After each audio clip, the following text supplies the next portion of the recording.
भवतु सहनौ भुनक्तु सह वीर्यं करवावहै तेजस्विनावधीतमस्तु मा विद्विषावहै।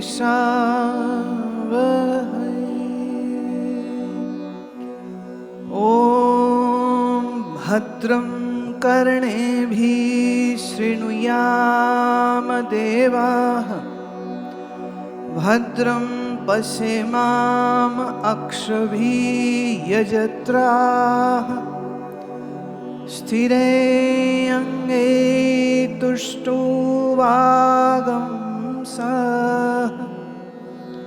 तनोभिर्यशाम देवी हितं यद आयुः। स्वस्ति न इन्द्र वृद्धश्रवाः स्वस्ति न पूषा विश्ववेदाः स्वस्ति न तारक्षयः अरिष्टनेमिः स्वस्ति न बृहस्पतिर्ददातु।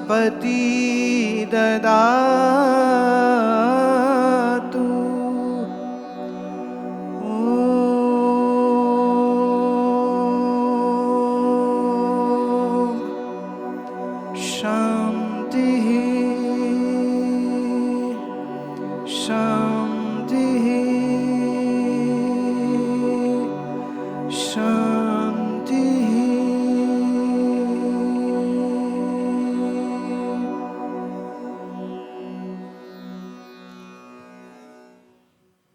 प्रवेश करते हैं अमृत बिंदु उपनिषद श्लोक 13-14 दोनों। घट संवृत्तम् आकाशं नियमानो घटे यथा घटो नियेतं आकाशः तथा जीवो नभोपमः घटावत् विविधाकारं विद्यमानं पुनः पुनः तद्भग्नं न जानाति तद्भेदेन च जानाति स जानाति च नित्यशः।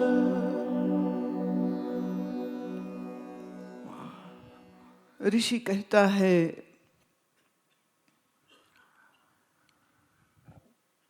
एग्जाम्पल उदाहरण आकाश की देके घट माने घड़ा, घड़े के भीतर भी आकाश है और घड़े के बाहर भी आकाश है। Space is in the pot, the earthen pot, and space is outside the pot. And whenever there is any movement of the pot alone moves and not the space. In the same way, Jeev is compared to that pot space. अब सुनो हिंदी में, क्या करें ना, कुछ आए हैं जिन्हें नहीं आती हिंदी तो उनको भी साथ लेना पड़ता है। घड़े के भीतर भी आकाश है, घड़े के बाहर भी आकाश है। तो जब आप घड़े को एक जगह से दूसरी जगह में ले जाते हैं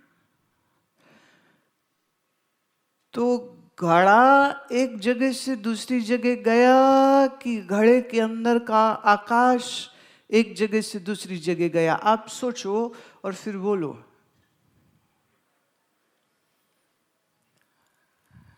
क्या कोई ये कह सकता है कि आकाश एक जगह से दूसरी जगह गया? जब घड़ा ए पॉइंट से बी पॉइंट गया तो घड़ा हिला है, घड़े के न भीतर का आकाश हिला है न घड़े के बाहर का आकाश हिला है। आकाश नहीं चला, घड़ा चला।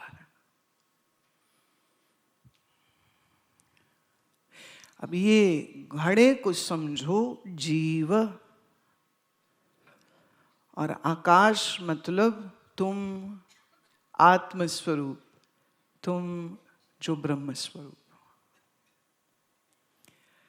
तो जब जीव एक जगह से दूसरी जगह गया, माने आज यहाँ जन्मा है, पहले कहीं और था, फिर उसके पहले कहीं और था, फिर उसके पहले कहीं और था, तो क्या आत्मा यहाँ वहाँ गया था या सिर्फ जीव यहाँ वहाँ गया था?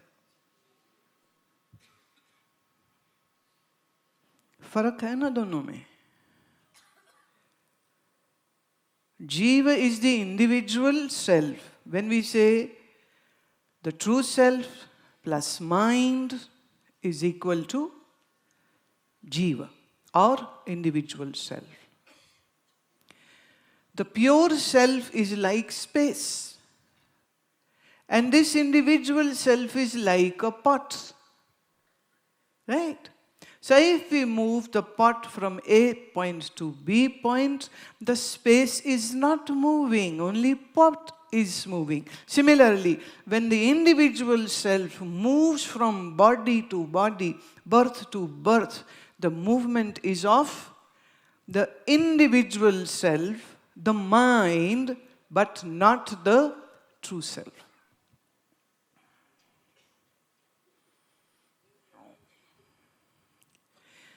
घड़े के भीतर का आकाश चलता नहीं है, घड़ा चलता है।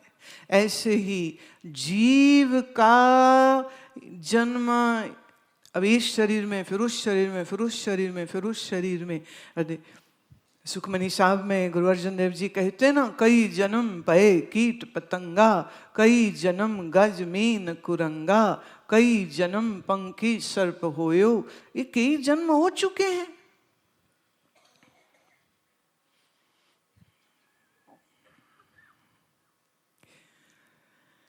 नाम भजन ना किया तो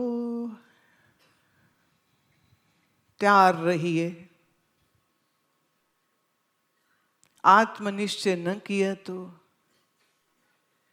तुम्हें मालूम,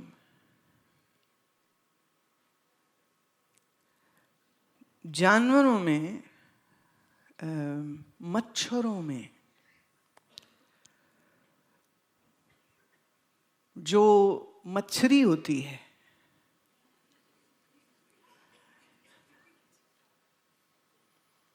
वो जब मच्छर से संबंध बनाती है तो उसके बाद उसको भी मार देते हैं। तो ये भयंकर जो बुखार इत्यादि जो डेंगू फैलते हैं ना, मच्छर नहीं फैलाते, मच्छरियां फैलाती। बहुत से और भी ऐसे जीव हैं that the male gets killed by the female.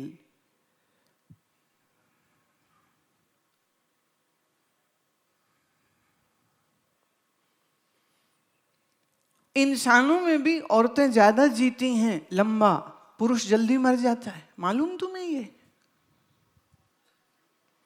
वो मुझको को बस ताव दे दे के कहते रहते मर्द हूं मर्द हूं मर्द। माफ करिए, यहां बहुत से बैठे हैं जिनकी है ही नहीं।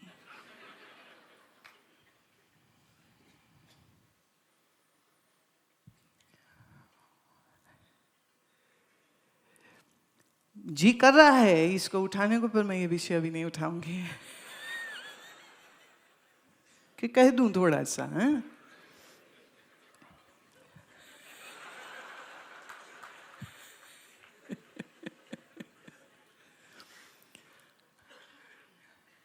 एक पंजाब के संत हैं, वो इस तरह बोलते हैं, कहते जिदे मुछ नहीं तो जिदी गुत नहीं, वो जनानी जनानी नहीं तो बंदा बंदा नहीं। मूछ है, दाढ़ी है तो बोले मर्द है, जो मूछ नहीं है, दाढ़ी नहीं है तो वो मर्द ही नहीं है। औरत के दाढ़ी हो तो कैसी लगे?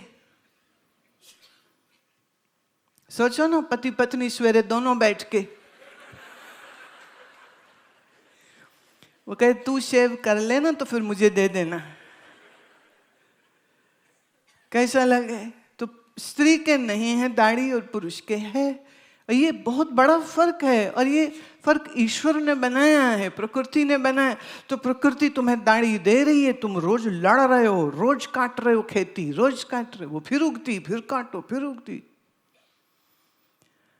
मुर्गा ही मुर्गा और मुर्गी की पहचान क्या है? मुर्गे के कलगी है, मुर्गी की नहीं है।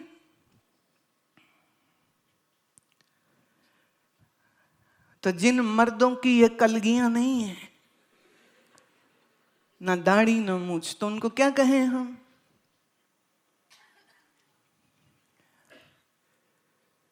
अब बाप के दाढ़ी मूछो, बच्चे को भी समझ लगे ये पापा है, जिसके दाढ़ी मूछ नहीं है वो मम्मी है।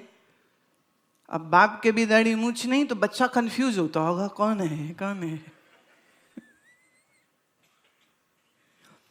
ही शी का फर्क है या नहीं? तो मूछे तो रखी, या चलो नहीं भी रखी, पर घूमता है पत्नी के पीछे, पत्नी के मोह में। कोई हैरानी ना हो कि अगले बार मच्छरी बने और फिर किसी मछली के द्वारा ही मारा जाएगा वो।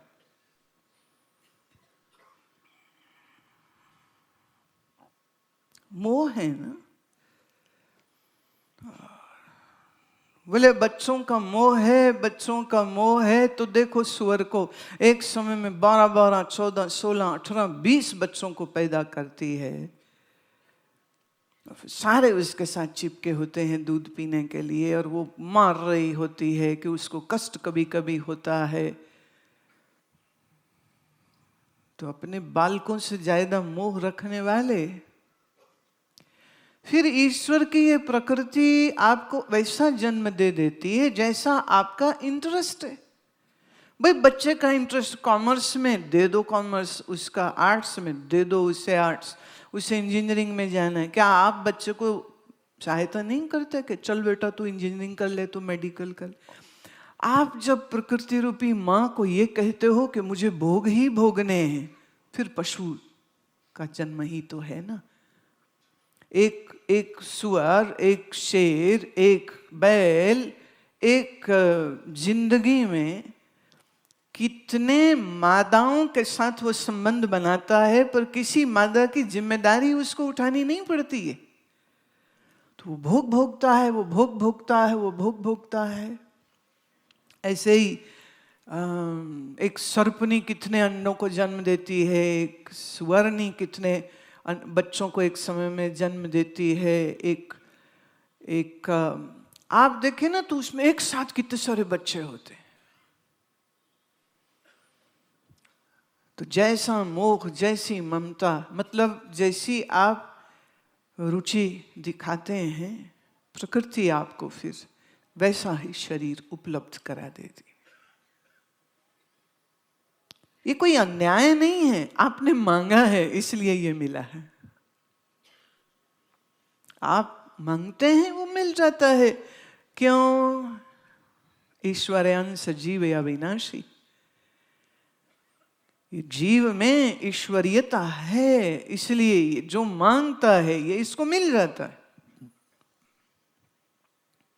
मांगने से पहले बस सोच लेना चाहिए कि क्या ये मांगना उचित है या नहीं है। पर मोह बस कारण भोग, बस फंस गया। तो जीव के जन्म जीव की इच्छा से ही होते हैं। कितनी कामनाएं हैं मन में, कितनी हो गई सब पूरी? नहीं। किसी की होती हैं पूरी? नहीं, नहीं होती पूरी। अधूरी इच्छाओं के साथ जब जीव शरीर छोड़ता है तो यह जीव अपने लिए स्वयं एक नया जन्म चुन लेता है। अब ये चाहिए, प्रकृति दे देती है।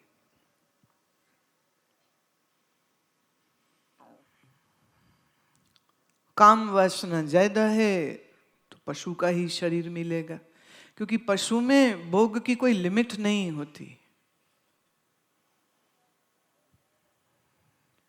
और खाने का कोई बड़ा प्रेमी है, खाए बगैर नहीं रहता, उसको वो योनि मिल जाती है, जो मांगते वो मिल जाता है।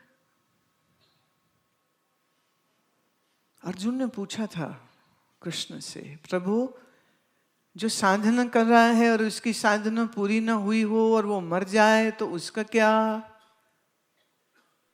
कृष्ण ने वचन दिया है, उसको एक श्रीमान कुल में जन्म मिलेगा, जहां माता पिता दोनों संत स्वभाव के या संत ही होंगे,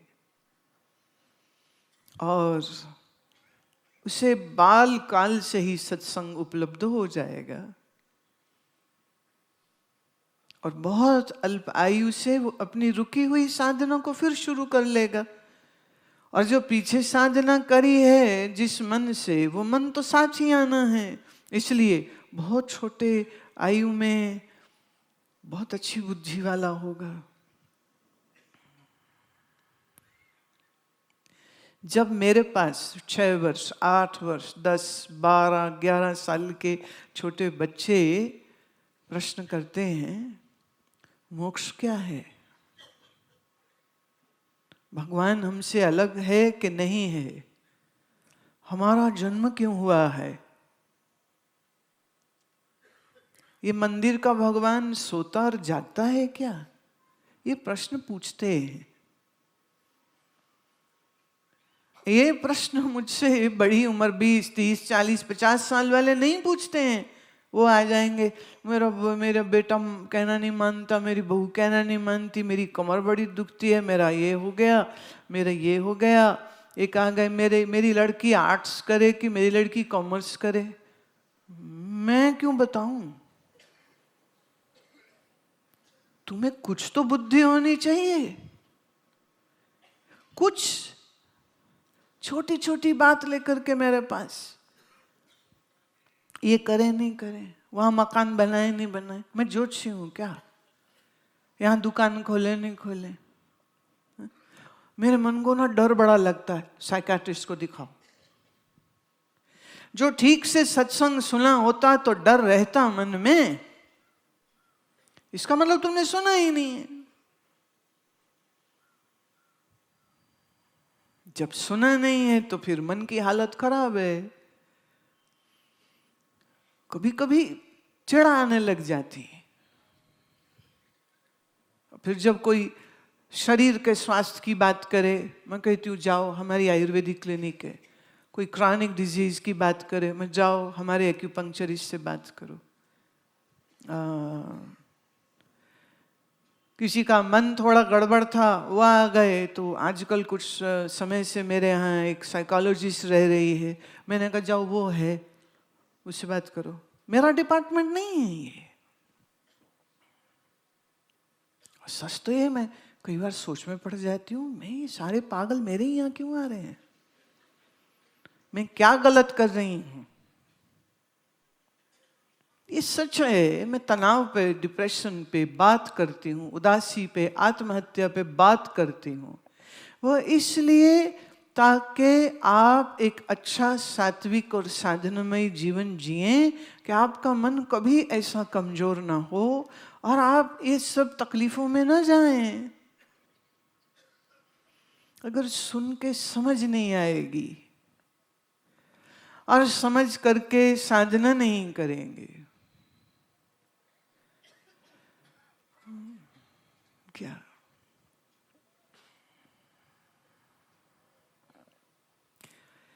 शरीर को इतनी इंपॉर्टेंस भी मत दो, मैं मेरी इतनी भी मत करो। बच्चे, मेरी बीवी, मेरा घर वाला, सारा समय।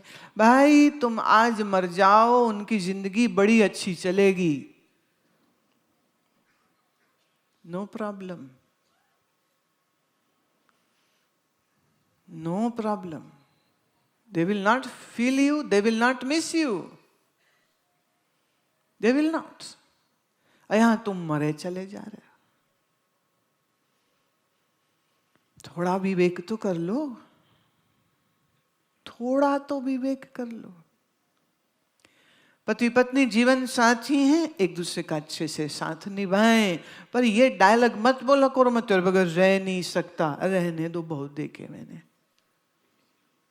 अरे लव मैरिज हुई, 4 साल चली, मैं तेरे बगैर नहीं रह सकता। तो नस काट ली थी लड़की ने कि तेरे से शादी करूंगी। लड़के को मजबूरी में शादी करनी पड़ी। 5वें साल में आके दोनों अलग कोर्ट में केस चल रहे हैं। लव मैरिज में, कैसी लव मैरिज थी ये? कैसी? झूठ है ये बात,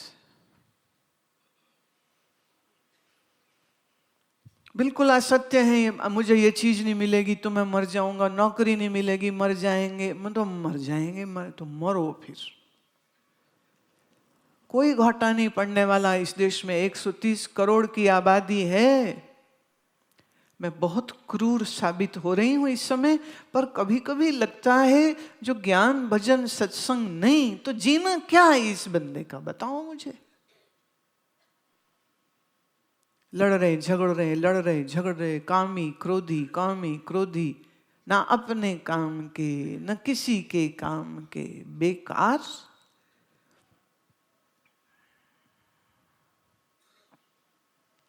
जो खुश होता है मैंने इतने करोड़ जोड़ लिए, उससे ज्यादा पागल कौन?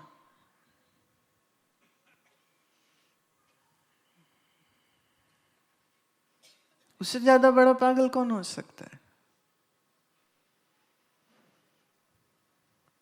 तो जीव अपनी कामनाओं की वजह से जन्म जन्म जन्म के इस खेल में पड़ता है। माँ बाप मिलते हैं, फिर भाई बहन मिलते हैं, जिनको दुख सुख दिए हैं उन्हीं से दुख सुख पाते हैं। दोनों मिलेंगे, सुख भी दुख भी, खाली दुख नहीं, बड़े सुख भी हैं। पत्नी से मिले काम सुख की वजह से पति उसके दिए कितने दुखों को झेल लेता है। वो एक काम के सुख के लिए सब सह जाता है। बाप की गालियां सह जाता है बच्चा, क्यों? कि बाद में जायदाद तो मुझे ही मिलनी, कोई बात नहीं, कब तक जिएगा। एक बाप अपने बेटे को पीट रहा था और लड़का गिन रहा था, 1 थप्पड़, 2 थप्पड़, 3 थप्पड़ है। बाप कहते ये क्या कर रहा है? कह रहा गिन रहा हूं, हिसाब रख रहा हूं, कभी तू बुढ़ा होगा मैं जवान होऊंगा, तभी हिसाब करेंगे बैठ के। अभी गिन रहा हूं, मार। अभी तो तू मार सकता है, मैं छोटा हूं, पर मैं एक दिन बड़ा होऊंगा और फिर तू बुढ़ा होगा, फिर हिसाब क्लियर करूंगा। अभी तो कर तूने जो करना है। अब बताइए मुझे,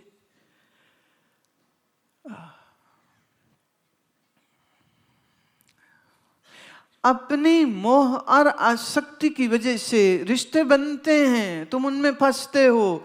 जहां प्राण निकला वहां कौन माँ, कौन बाप, कौन भाई, कौन बहन।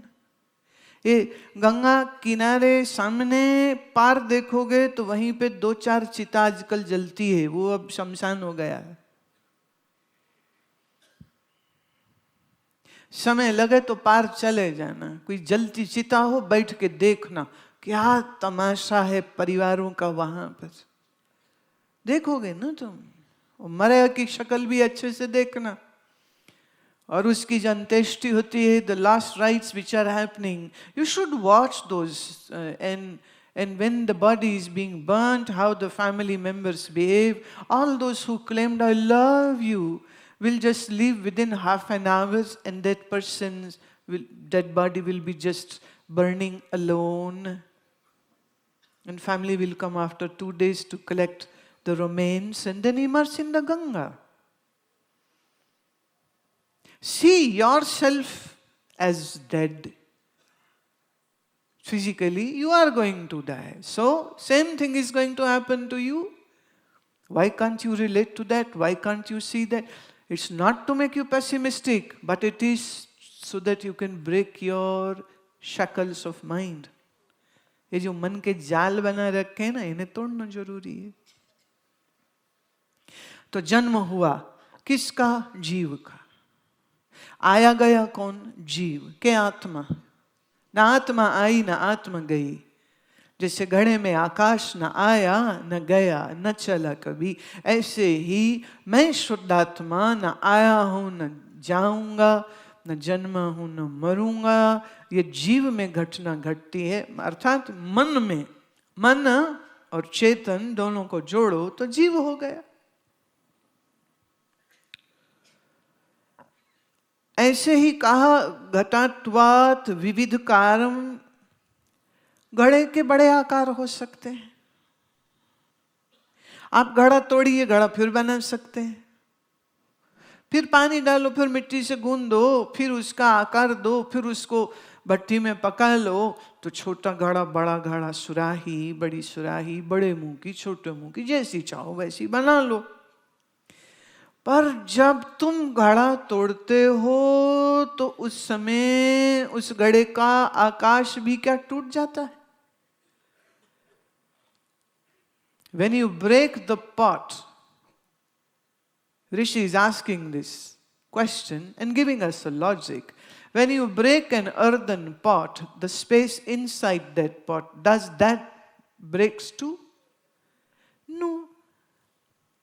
Similarly, when this body dies, the self doesn't die because self is like space. Akashuvat.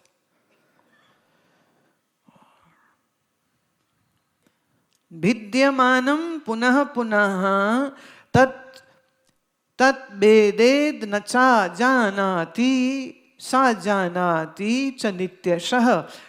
जब घड़ा टूटता है ये हम जानते हैं, पर ये कभी कभी मनुष्य भूल से नहीं जानता कि घड़े के टूटने पर भी आकाश नहीं टूटता है. ऐसे शरीर के मरने पर मैं शुद्ध आत्मा के कोई फर्क नहीं होता. पर फर्क कहाँ आता है? जीव के.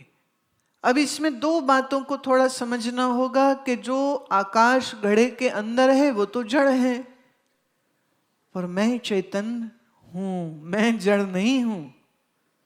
तो उदाहरण कुछ चीज समझने के लिए होती है.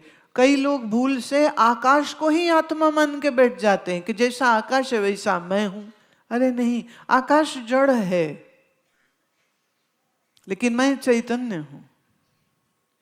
घड़ा ये नहीं, आकाश, घड़े वाला आकाश ये नहीं जानता है कि वो घड़े में है, लेकिन मैं ये जानता हूं कि मैं इस शरीर में हूं. ये नाम है, ये जाति है, ये उम्र है. आपकी बुद्धि जो भी जानती है वो बुद्धि जानती है या तुम चैतन्य जानते हो?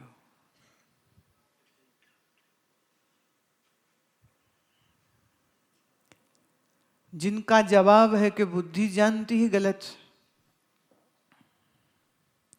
बुद्धि है बल्ब जैसे. बल्ब जगता है, जलता है कि जब उसमें बिजली आती है तो फिलामेंट तब जलता है. तो बिजली जगती है कि बल्ब जलता है? अच्छा, हम ऐसे एक बल्ब पकड़ लें, तार वार कोई ना हो, और इधर एक तार पकड़ लें जिसमें बिजली हो, तो जो तार है बिजली का उसमें रोशनी नहीं, और जो बल्ब है खाली उसमें भी रोशनी नहीं. पर जब बल्ब और बिजली दोनों को जोड़ देते हैं तो कांच के बने बल्ब में रोशनी हो जाती. बल्ब हुआ मन, जड़. मैं हूं चैतन्य, बिजली.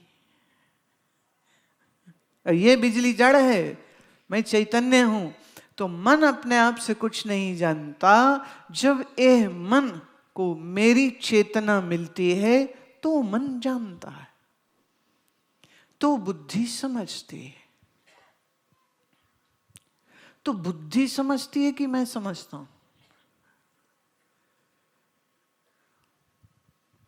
Are you getting the point? The intellect is inert. I am the supreme conscious being. But when my light lighten up the intellect, then the intellect has the ability to know. Now, question is intellect knowing on its own, or is it me knowing via the intellect? मैं जानता हूं, पर ये जड़ आकाश नहीं जानता है। ये जड़ आकाश नहीं जानता है कि वो घड़े में है। अच्छा, इस समय घड़ा छोड़ो, ये टेंट है, इस टेंट में भी आकाश है या नहीं? इसी आकाश में आप भी बैठे, सब लोग, सबके शरीर बैठे हैं। क्या ये आकाश जानता है कि वो इतने सारे ज्ञानियों के बीच में बैठा हुआ है? या बुद्ध हूं मैं तो जो भी हो आप।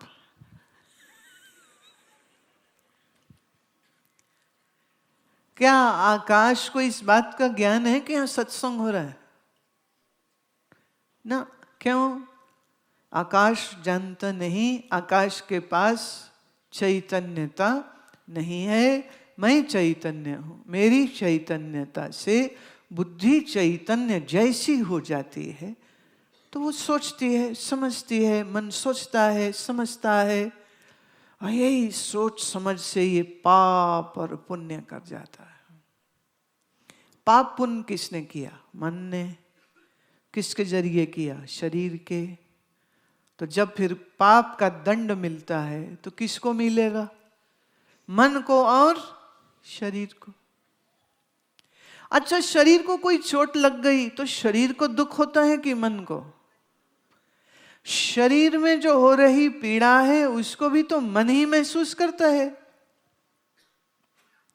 If we give some kind of nerve blocker medicine to a patient, he will not feel any pain. The pain is there, but the nerve senses will not give message to the brain that there is a pain. So body is inert. But via the body, the mind feels the pain. So medication is basically given to either numb your nerve senses or in the brain where the pain is felt. Now, is brain inert or conscious? Brain too is inert. दिमाग जो है आपका, ये जड़ है कि चेतन? जड़ है। आपको बेहोश करके पेट काट लो, हड्डी काट लो, ऑपरेशन कर लो, ट्यूमर कर लो, किडनी निकाल लो, जो मर्जी कर लो, पेशेंट कैसा मजे से योगी सा पड़ा होता है कोई उसको दर्द? ना। पर जहां बुद्धि होश में आई, दिमाग होश में आया, फिर वो चीखता चिल्लाता है, पेन किलर दो, पेन किलर दो, हाय मैं मर गया, हाय मैं मर गया, मैं मर गया। ये कौन मैं है जो अब मर रही है? जब कट रहा था तेरा शरीर तब क्यों नहीं रोया? मैं, मेरे को मत काटो। मरीज पड़ा है, सर्जन कहता है 10 ब्लेड, ये मारा इंसिशन, स्टर्नम काट देते हैं, पूरा का पूरा बाईपास सर्जरी करनी हो तो कर लो बात। ये लगाया शिकंजा, यूं छाती खोल देते हैं। बाईपास सर्जरी में कुछ देर के लिए पहले दिल की धड़कन भी रोक देते थे, रिपेयर कर देते। आजकल हार्ट बीट कर रहा है, बीटिंग हार्ट के ऊपर ही कर देते हैं। अब सोचो, ये यहां तक खुला पड़ा है, मजे से पड़ा है, ना हाय ना आए न उई, कुछ भी नहीं। पर होश आते ही फिर चिल्लाता, मर गया, मर गया, मर गया। शरीर दुख महसूस करता है कि मन? मन महसूस करता है। अच्छा, आपके शरीर की काट फाट हो, सर्जरी हो, दर्द होगी, हाँ। अच्छा, किसी ज्ञानी, किसी महात्मा को ले जाओ, उसके कोई शरीर में कट करना पड़ जाए, सर्जरी करना, तो उसको दर्द होगी कि नहीं होगी?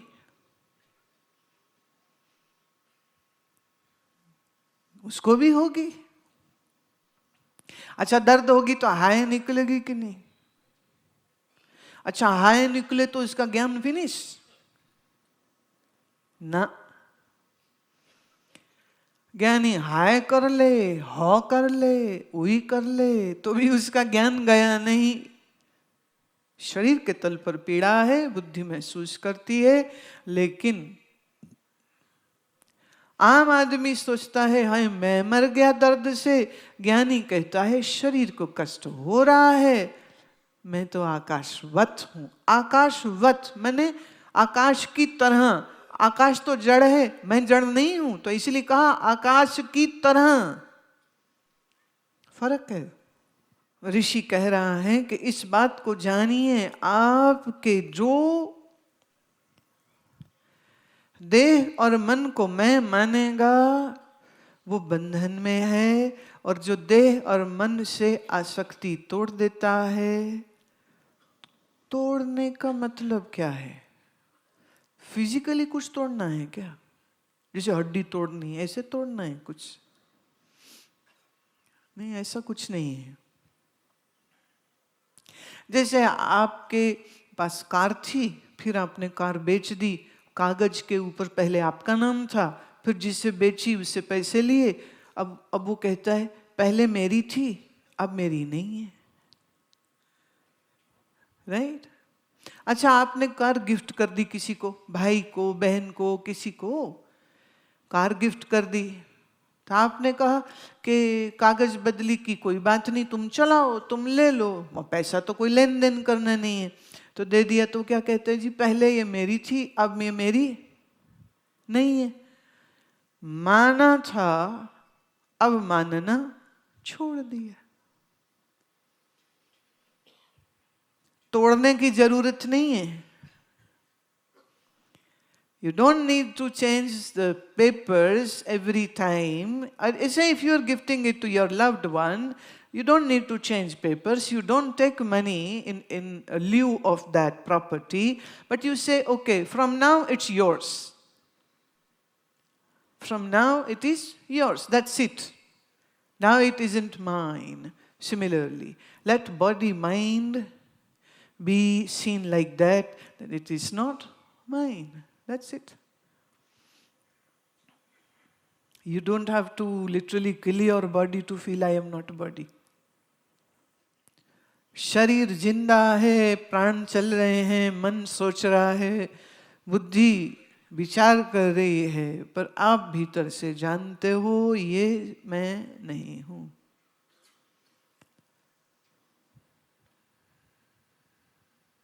बना रहे शरीर, अच्छी बात। मर जाए शरीर, अच्छी बात है। ज्ञानी कहता है शरीर है तो बहुत सा कर्म शरीर के लिए करना पड़ता है। खाओ पियो, सो, नलाओ धुलाओ, कपड़ा ये करो वो करो ये करो। बोले शरीर गया तो ये करने से भी हम छूट जाएंगे। ये करना तो पड़ेगा ना, शरीर है तो।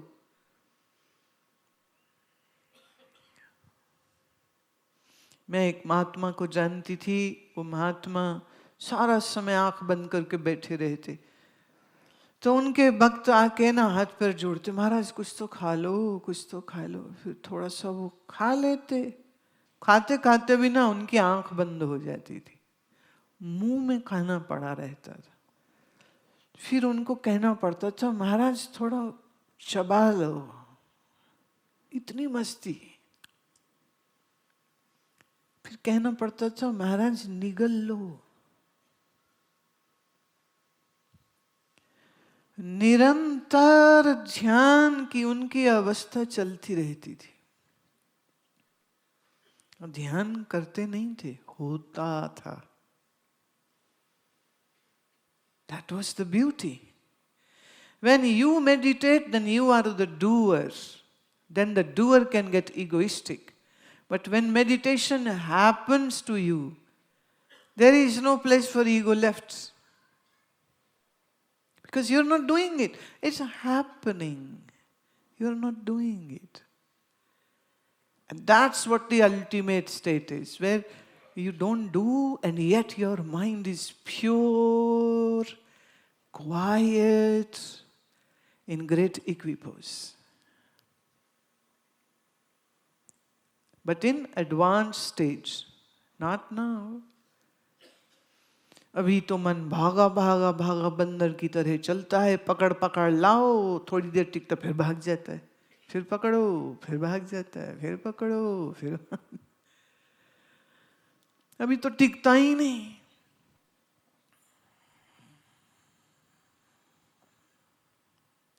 तो इस भागते हुए मन को विवेक से, वैराग्य से हम टिकाते हैं,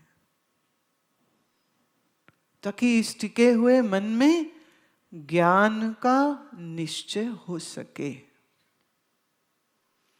और जो ग्रंथियां हमने बांधी हैं, गांठें हमने बांधी हैं, वो खुल सके. और सच बात तो फिर ये भी है, सुनो, गांठ कोई सचमुच में है ही नहीं, मान ली है कि गांठ है, ऐसे तो है ही कोई नहीं.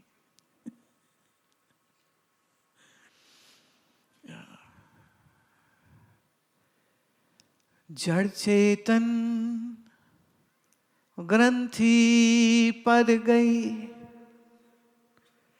जड़ चेतन ग्रंथि पर गई, यद्यपि मृषा छूटत कठिनाई, यद्यपि मृषा छूटत कठिनाई.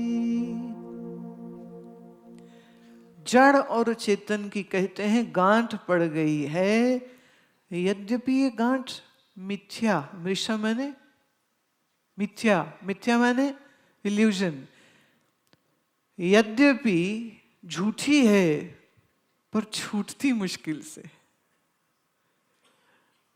यद्यपि मृषा छूटत कठिनाई. अब शरीर, इंद्रिय, मन, बुद्धि जड़ हैं, तुम चेतन हो, लेकिन चेतन और जड़ कैसे मिक्स हो गए ना, खिचड़ी पक गई. मैं शरीर लगता है, मैं मन लगता है, मैं इंद्रिय लगता है, मैं बुद्धि लगता है, गांठ पड़ गई, छूटती नहीं. है झूठी पर फिर भी छूटती नहीं. इसी को तो माया कहते हैं, इसी को माया कहते हैं.